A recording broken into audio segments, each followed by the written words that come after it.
I see you've entered my kitchen once more. This week, we're making not just any lasagna, but the world's best lasagna. Well, I guess technically it's the world's best gluten-free lasagna, so that kind of lowers the bar a little bit. But it's big claims in the title, and there's only one way to find out if those claims are true or not, and that's obviously by making it and then eating it. Let's begin the video that will eventually end in the world's greatest lasagna being eaten by me. Obviously, you'll have to make it yourself because I don't share. All the food I make is mine and mine alone. I'm a growing boy and there's nothing you can say about it. That being said, I have a handful of positives that I'm gonna slowly kind of ease into. The first one is, in my opinion, a very dumb positive, but you know, I'm a simple man.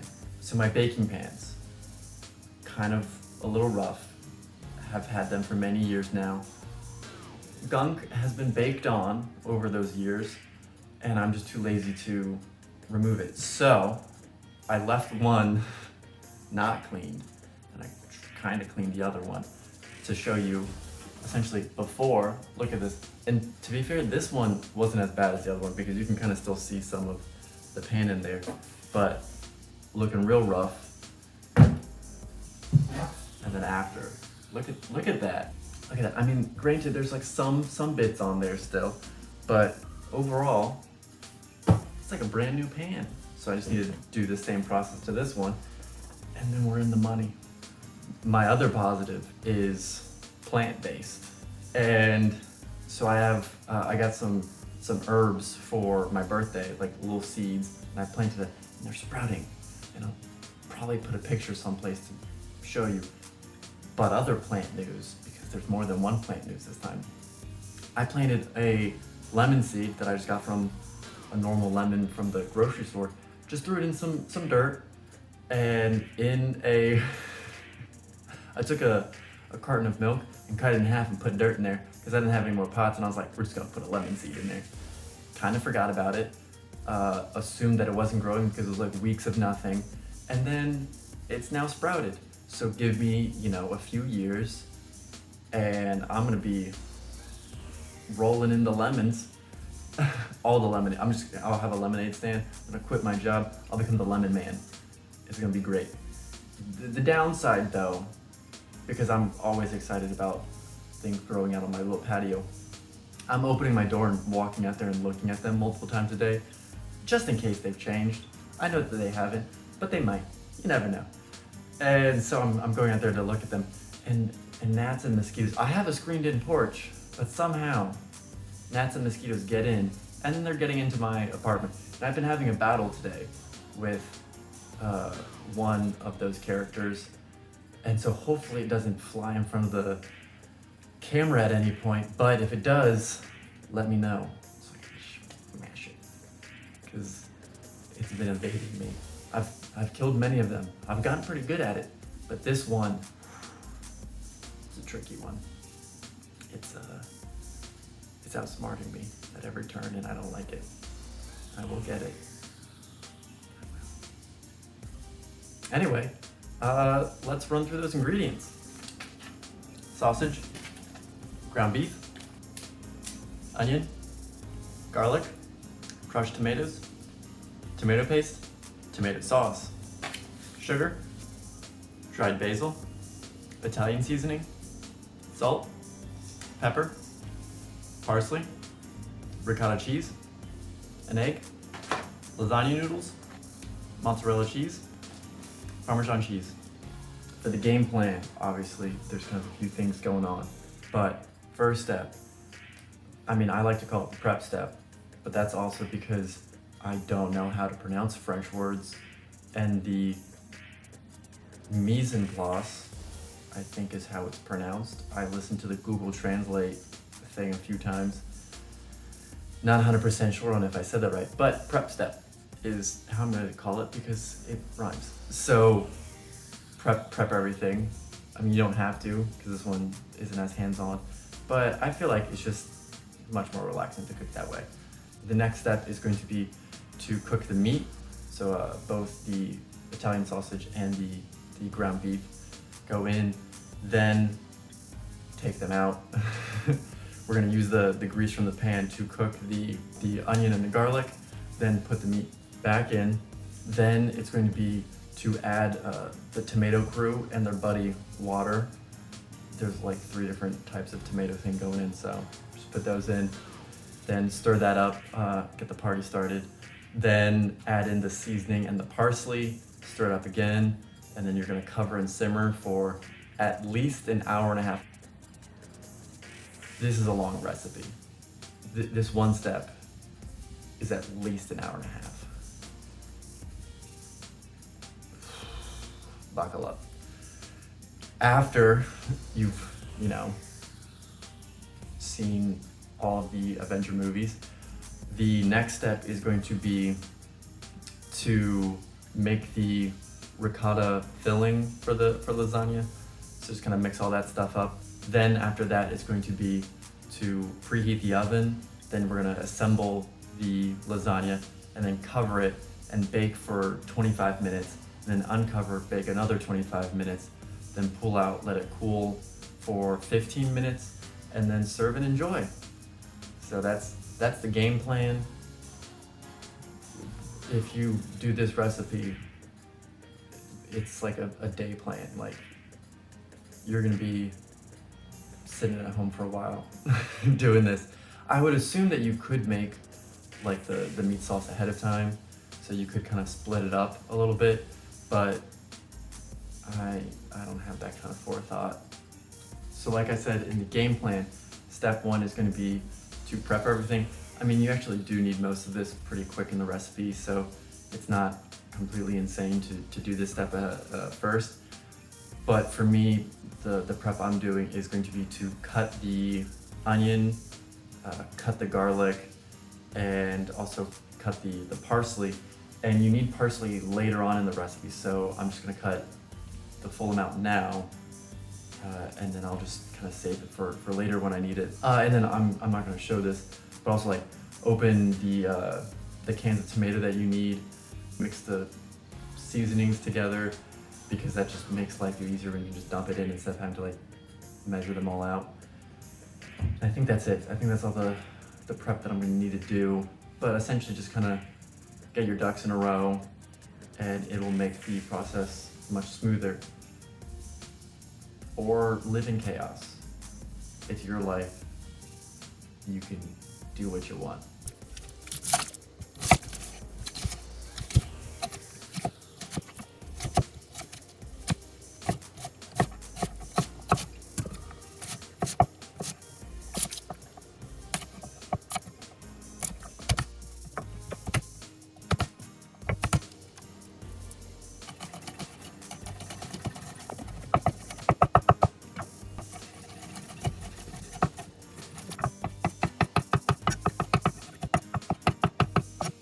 The next step for me is going to be to cook both the meats, kind of get them browned up. And in the recipe, it calls for like cooking the meats and the onion and the garlic all together. But that just seems like a lot going on in the pan at once. So I'm going to cook the meat, which then will like release the, I guess like grease from it, or oil, or whatever the term is that I'm kind of blanking on, will be released, and then I can use that to kind of cook the onion in. So I'm just gonna cook the meat and then remove the meat from the pan so that I'm ready for the next step.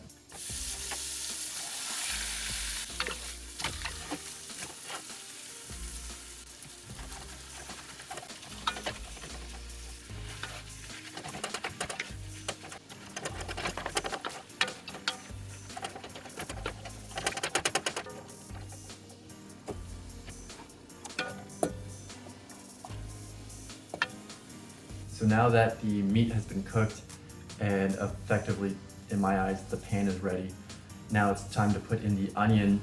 Cook that up for a little bit because the garlic doesn't need as much time to cook, so I'm gonna cook the onion first, and then I'll add the garlic in for like the last minute, and then add back in the meat.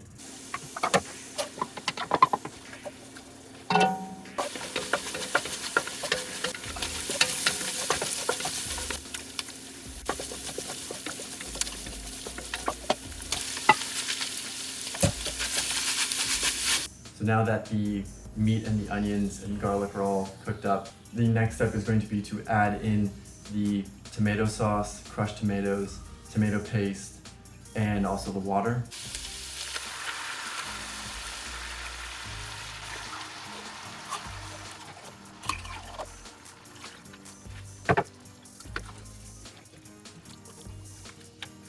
The next step, now that you have all like the tomato products and the meat and whatnot kind of mixed together, it will be to add in the seasoning and the parsley and stir that up once more.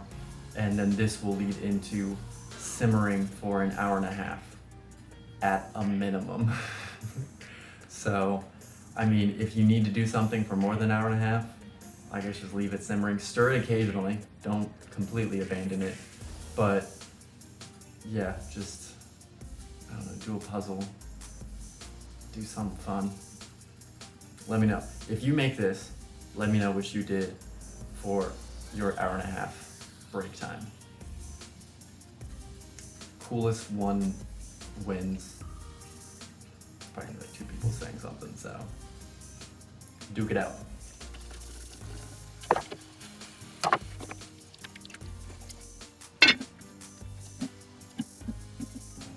The next step is to make the ricotta cheese mixture, and that's just mixing together the ricotta, egg, parsley, and salt.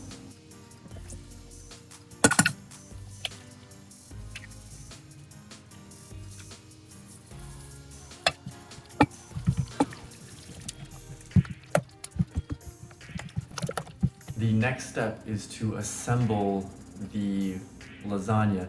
However, the recipe kind of describes how to do it. It's a pretty convoluted way, and also the numbers don't really add up. So like the recipe is calling for 12 noodles, but I'm gonna run through it. Keep track of the number of noodles that are going on, but so it's gonna be put down like a layer of the meat sauce, then 3 noodles go on top of that, then half the ricotta, and then mozzarella, cheese, and then more meat sauce, and then Parmesan cheese, and then they said that's 1 layer. And so if you're following along, there can only be 2 layers because you put half the ricotta in that first layer, and the first layer only has 3 noodles, so that only adds up to 6. And at first I was like, oh well, like each time we do meat sauce, I'll just put 3 noodles there, but that won't work because the last layer will be meat sauce with parm on top, and so then you'll just have exposed noodles. So what I'm gonna do is do 4 per layer, or 4 per time putting it down. So it would be that first meat sauce layer, the second one, and then the third meat sauce layer, and then that top meat sauce will just not have noodles on top of it. That's how I'm gonna approach it. If it doesn't work out for me, you can try a different way, but I feel like that's my best bet.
So the assembly didn't go quite as I had planned.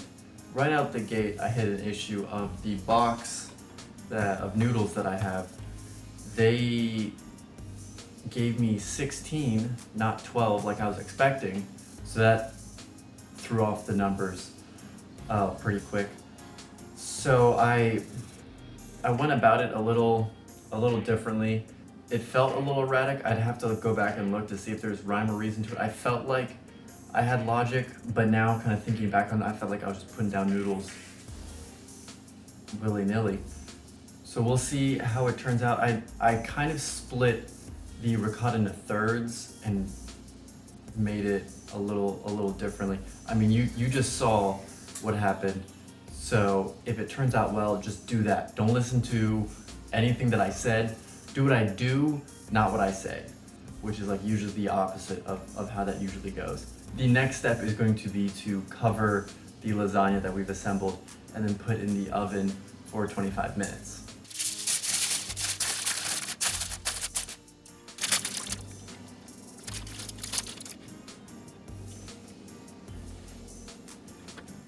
Now that the lasagna has been uncovered, we're gonna put it back in the oven for another 25 minutes.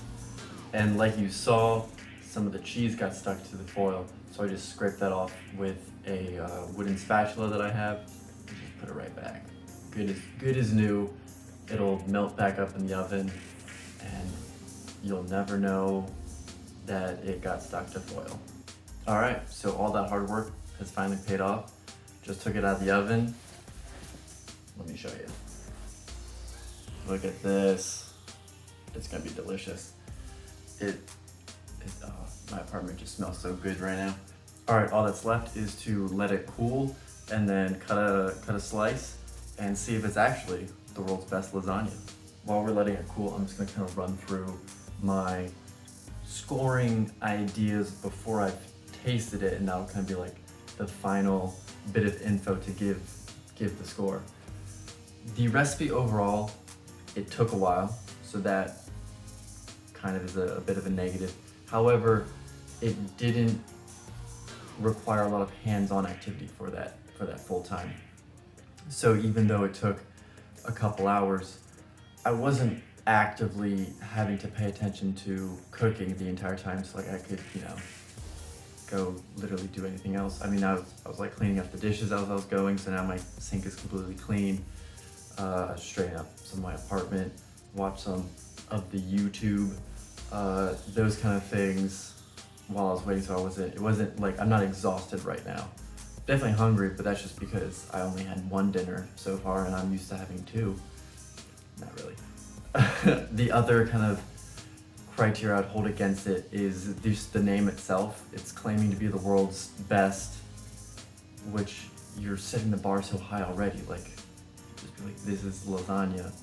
And then if I taste it and go, wow, this is the world's best lasagna, then it's like, oh my goodness, it's like so much better than what was expected. But if you already start up here, you don't really have anywhere to move except for like meet expectations.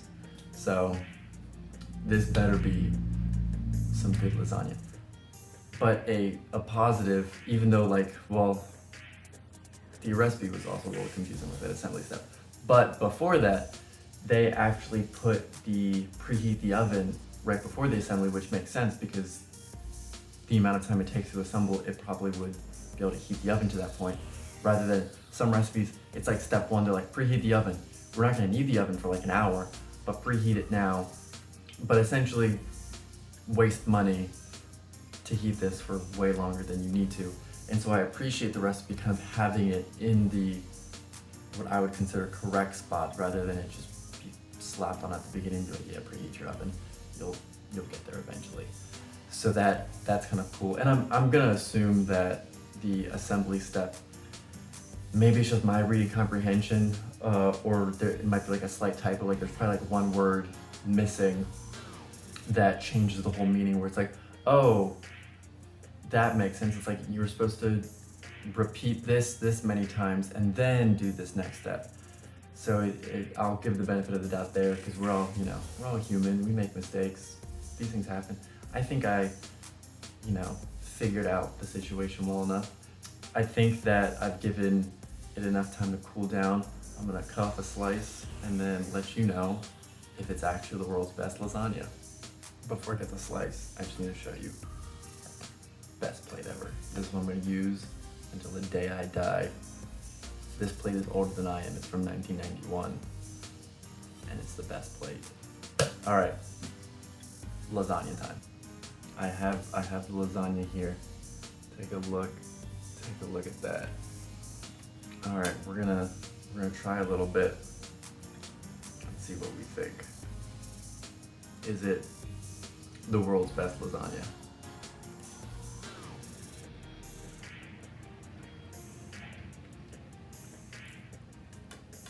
All right. I will say, that's some good lasagna. But is it world's best? See, that's the issue. When they have that name, that's what I have to base it off of. And it's one of those things where like I'm tasting, I'm like, this is really good. Like I'd be like, this is great lasagna. But I mean, in the back of my head, I'm always like, there's room for improvement for anything. And then I'm also trying to think like, have I had lasagna that's better than this? And it kind of puts that like shadow of doubt. And because of that, I'd give it 4 Aaron faces. Now, if you at home eat meat and want to make this again and give it to people, don't tell them it's the world's best lasagna. They'll probably give it a 5 out of 5 Aaron faces. But all that being said, very good lasagna. I'd recommend you try it. Or, I mean, on the back of the box of my lasagna noodles, they have a recipe that is 6 steps, which is like a third of the length of the one I had, and takes 60 minutes versus like 3 hours. So maybe this is the world's best lasagna, and I should have tried that instead. Maybe one of these days I'll try this recipe and see how it compares to what we have here. And on that note, bye Mom, still not dead. See ya.